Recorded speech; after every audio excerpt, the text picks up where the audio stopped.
Well, a hearty shalom to you, Jeffrey Seif here. Glad you're joining me. We together are taking a look at the book as we're walking through the Pentateuch, the Torah. We're doing it the way Jewish folk do it. It's carved up in reading sections. And this week is Parashat Pinchas. And let me tell you, this is an odd one. It starts in chapter 25, verse 10, and bleeds over to chapter 30, verse 1. It's the beginning of the story, the namesake of the story, that really gets my attention, Pinchas. In order to understand the story, we need to get the backdrop to it, and that's the very tail end of last week's Torah portion. The children of Israel have finished the wilderness trek, and they're about ready to enter into Canaan. Realizing that he was unable to beat the Hebrews militarily, because he knew that he couldn't send his young men against, that is I'm talking about Balak, the king of the east, realized he couldn't send his young men against the Israelite men. He decided to send his young women. Realizing that God wouldn't turn away from the Hebrews, the question is, can we get the Hebrews to turn away from God? And by virtue of their so doing, God would withdraw his protection from them. And the ploy was send the girls. The girls went forth and seduced. And the net result is they, through subtlety, time, and circumstance, swayed the men away from Jehovah. That was a problem.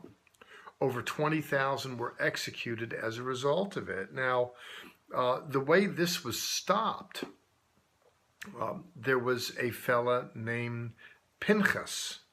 When the Hebrews were mourning these various deaths, there was one man that had such chutzpah that he, indifferent to what was going on around him and the judgment being imposed upon others, thinking that he was an elite from a high placed in a tribe and, part of the bourgeois, he doesn't care. He gets himself a Midianite princess and goes into the camp and does what people do sometimes when they go behind closed doors. Well, Pinchas, our story today plays out against that backdrop with Pinchas responding. I want to get to it in the 25th chapter, but let me begin by harking to a story I had once when I was teaching this as an on-ground class. On-ground, here I am coming to you vis-a-vis the internet. It's not really my forte. I've had my career as an instructor, not doing internet instruction, but face-to-face. A student in a Pentateuch class we were musing once, and he was just sharing frustrations he had, and he asked me the question, Dr. Seif, how can I launch my ministry? Well, very candidly, I said, what you need to do is find a couple who are fornicating and go to the hotel room that they've secured for their time together, kick down the door, and before you do that, grab a spear, and after you kick down the door, go in there and make sure they're on top of each other, and then just drive the spear through them, both of them with one stroke. He looked at me aghast. He said, Professor Seif, really, it's not the kind of answer I expected from you, in response to which I said, well, it worked for Pinchas.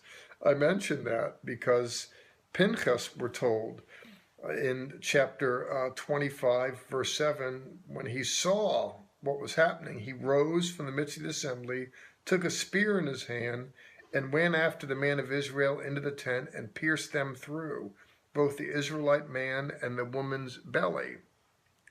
Then the plague among Bnei Israel was stopped. However, 24,000 were dead because of the plague. Well, it worked for him. Well, of course, he was taken back by that, and I really said it for a fact. I don't recommend, aspiring ministers take spears and go slay people. But it's interesting here that it happened, and it begs the question, what might a takeaway from this be? The answer to that question unfolds as you read further and discover in verse 10, and here's where we're getting into Parashat Pinchas.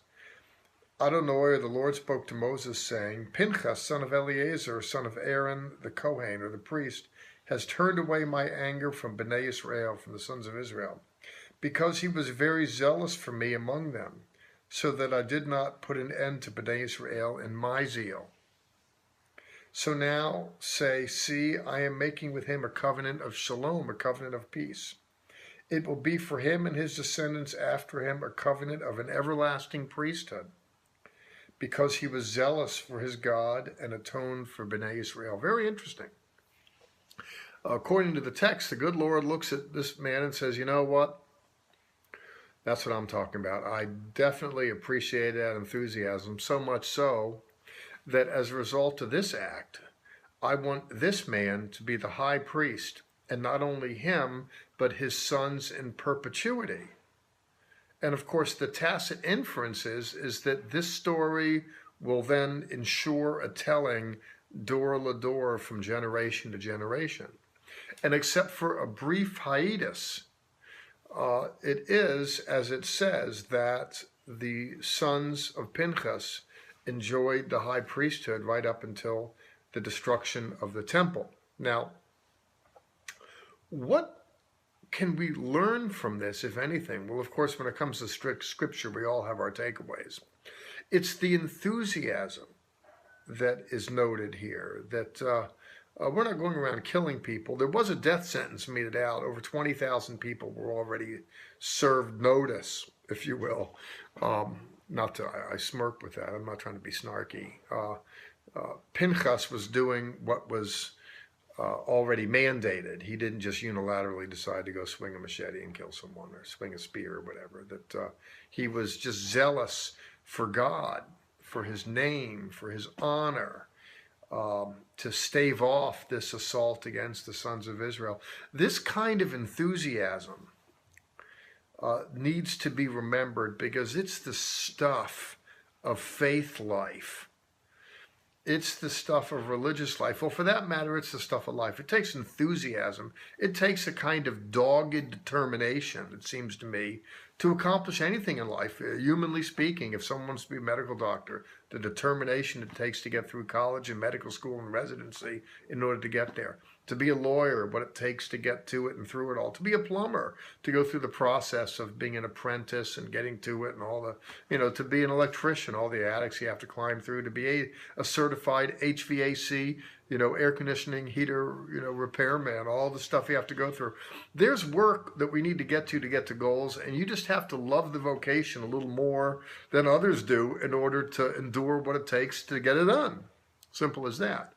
I mean, it's true in the natural. They call me Professor Seif. Well, I had to endure a lot of classes, a lot of book reading, a lot of term papers and tests in order to get to and through where I could be privileged to be able to be a teacher. I had to be taught, and I had to suffer with it. It took more zeal than the average person. I often tell students the reason why I'm standing here teaching and you're sitting there, it's not that I'm better than you, it's that I sat where you sat longer than you're sitting.